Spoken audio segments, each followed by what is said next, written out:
राजू अपने ऑफिस से देर रात को काम खत्म करके घर लौट रहा था। आज वो घर जाने के लिए बेहद खुश था क्योंकि अगले दिन राखी का त्योहार था और राजू की बहन चिंकी दूसरे शहर से काफी समय बाद राजू से मिलने आई थी। चिंकी राजू को कॉल करती है। अरे भैया कहाँ हैं आप? इतनी देर हो गई, मैं कब से आपका वेट कर रही हूँ। देखिए अंधेरा हो रहा है, जल्दी घर आ जाइए। हाँ हाँ चिंकी, मैं बस अब ऑफिस से निकल गया हूँ। और सुनो, मेरे फोन में बैटरी भी नहीं है, ये कभी भी बंद हो सकता है। तुम परेशान मत होना, मैं बस 1 घंटे में घर पहुँच जाऊंगा, ठीक है? राजू इतना बोलता ही है कि उसके फोन की बैटरी खत्म हो जाती है और वो बंद हो जाता है। घर लौटते वक्त राजू को कोई भी ऑटो रिक्शा या टैक्सी नहीं मिलती, जिसकी वजह से वो पैदल ही घर की ओर चल पड़ता है। इधर चिंकी भी अपने भाई राजू के लिए परेशान हो रही थी। लगता है आज मुझे कोई भी टैक्सी नहीं मिलेगी, आज पैदल ही जाना पड़ेगा। अब बिना ऑटो या टैक्सी के इतने लंबे रास्ते से जाना तो नामुमकिन है। ऐसे तो मुझे घर पहुंचने में सुबह हो जाएगी, भला इतना लंबा रास्ता कौन चुने? हाँ चलो, कब्रिस्तान वाले शॉर्टकट से ही चलते हैं। ऑफिस से घर जाने के लिए राजू लंबा रास्ता न लेकर शॉर्टकट से घर जाने लगता है, लेकिन उसे जरा सा भी अंदाजा नहीं था कि ये उसकी सबसे बड़ी गलती साबित होने वाली थी। कब्रिस्तान में दो चोर पिंटू मिंटू बैठकर जुआ खेल रहे थे। वो जब राजू को अकेले इतनी रात में वहाँ से गुजरता हुआ देखते हैं तो वो उसे लूटने का सोचते हैं। ए लड़के, चल अपना सारा सामान और पैसे निकाल कर हमें दे, और जरा भी आवाज की तो ये चाकू देख रहा है ना, इसको तेरी गर्दन में घुसा दूंगा। अरे कौन हो तुम? देखो मेरे पास कुछ भी नहीं है, मुझे जाने दो प्लीज, मेरा जल्दी घर पहुंचना बहुत जरूरी है। तभी दूसरा चोर मिंटू भी उठ जाता है और वो दोनों राजू को घेर लेते हैं। वो राजू से पैसे मांगने लगते हैं। चल अपने सारे पैसे निकाल तुरंत, जो भी तेरे वॉलेट में है, जल्दी कर। बचाओ बचाओ कोई मुझे, देखो मेरी अकेली बहन मेरा घर पे इंतजार कर रही है, प्लीज प्लीज मुझे जाने दो। मगर दोनों चोर उसकी एक नहीं सुनते और उनके हाथापाई में राजू को चाकू लग जाता है और राजू की मौत हो जाती है। अरे रे, ये क्या किया मिंटू तुमने? खाली पीली इसको मार दिया, अब इसके पहले कोई आ जाए इसकी लाश को ठिकाने लगाना पड़ेगा। दोनों राजू की लाश को वही झाड़ियों में डाल देते हैं और उसे छोड़कर चले जाते हैं। इधर राजू मरने के बाद एक भूत में बदल जाता है। वो वहीं अपनी दफन हुई लाश के पास बैठकर जोर जोर से रोने लगता है।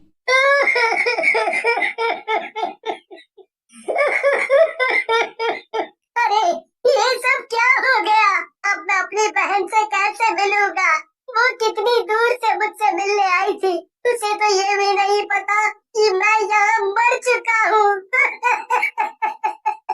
इस तरह से राजू की आत्मा वही उसी कब्रिस्तान में इधर उधर भटकने लगती है। जब भी कोई कब्रिस्तान के पास से गुजरता राजू मदद की गुहार लगाता, पर हर कोई राजू की डरावनी आवाज सुनकर डर जाता। एक आदमी कब्रिस्तान के पास से नशे की हालत में गुजर रहा था। अरे मैं हुस्न परी, मैं जाने जहां, मैं सबसे हंसी, मैं सबसे जवान, सौंदर्य साबुन सौंदर्य साबुन। नशे की हालत में उस आदमी को देखकर राजू को एक आइडिया आता है। राजू उस आदमी के सामने जाता है। अरे भला तुम कौन हो? अरे रे, ये तो भूत है। अरे कोई बचाओ! इसकी आंखें तो देखो कितनी लाल और डरावनी है। अरे भागो रे भागो! पर वो आदमी भाग नहीं पाता। राजू उस आदमी के शरीर के अंदर घुस जाता है और अपने घर की तरफ जाने लगता है। राजू अपने घर का दरवाजा खटखटाता है, पर कोई गेट नहीं खुलता। उसे अंदर से अजीब सी आवाजें आती हैं, इसलिए राजू खिड़की से घर के अंदर देखने की कोशिश करता है। खिड़की से राजू को जो दिखाई देता है, उसके बाद उसके पैरों तले जैसे जमीन ही खिसक जाती है। राजू देखता है कि उसके घर में वही दोनों चोर बैठे हुए थे जिन्होंने उसे मारा था, और अब वो चिंकी को बंदी बनाए हुए थे। उन्होंने चिंकी को बांध कर रखा था और वो सब घर को लूट रहे थे।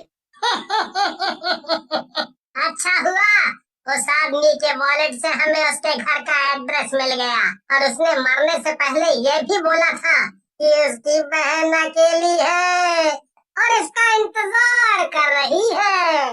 हाँ, उसने खुद तो हमें ज्यादा पैसे नहीं दिए और हमारा काम आसान कर दिया। अब देखो आज हमें कितना फायदा हो गया। आज तो हम माला माल होने वाले हैं। पिंटू और मिंटू दोनों हंसने लगते हैं और सारे कीमती सामान को अपने झोले में डालने लगते हैं। उधर चिंकी का राजू के मरने की खबर सुनकर बुरा हाल था। वो रोती ही जा रही थी। ये सब कुछ खिड़की से देखकर उस नशेड़ी आदमी के अंदर घुस चुकी आत्मा को बहुत गुस्सा आता है। वो जाकर दरवाजा तोड़ देता है और कमरे के अंदर पहुंच जाता है। अरे तू कौन है और तू अंदर कैसे आया भला? ए मिंटू, इसको भी बांध दे और अगर ये ज्यादा होशियारी दिखाए तो इसके अंदर चाकू घुसा देना। अरे पिंटू, जरा इस आदमी की आंखें तो देख, कितनी लाल है। ऐसा लग रहा है इसने बहुत पी रखी है। ओए, कौन है रे तू? चल भाग यहाँ से, वरना अभी ऊपर का टिकट काट दूंगा तेरा।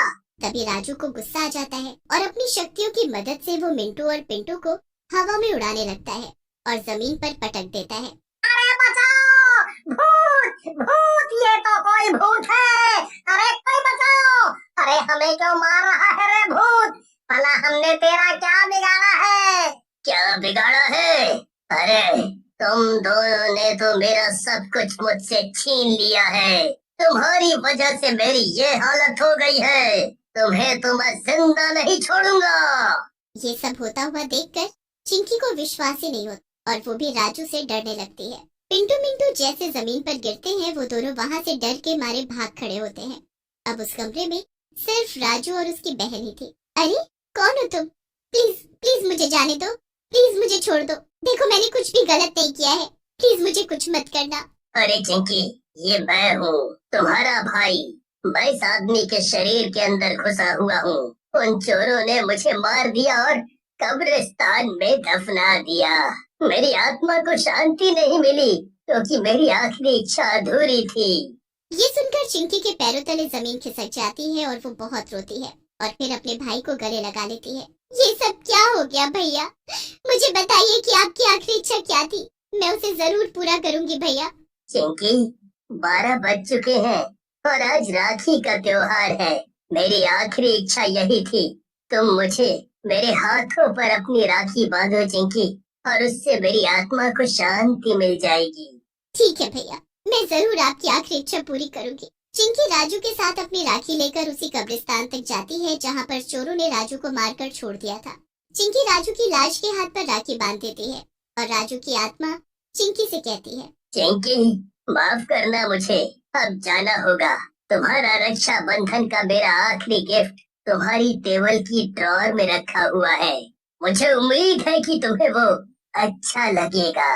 ये बोलकर राजू की आत्मा को शांति मिल जाती है और वो गायब हो जाता है। चिंकी वापस घर जाती है और अपने टेबल की ड्रॉर में देखती है। उसमें एक छोटा सा गिफ्ट रखा था जिसके अंदर एक नई कार की चाबी थी जो पिंकी को हमेशा से चाहिए थी। चिंकी को वो कार देखकर बहुत रोना आता है और अपने भाई की बहुत याद भी आती है, पर चिंकी बहुत हिम्मत करके एक नई जिंदगी शुरू करती है।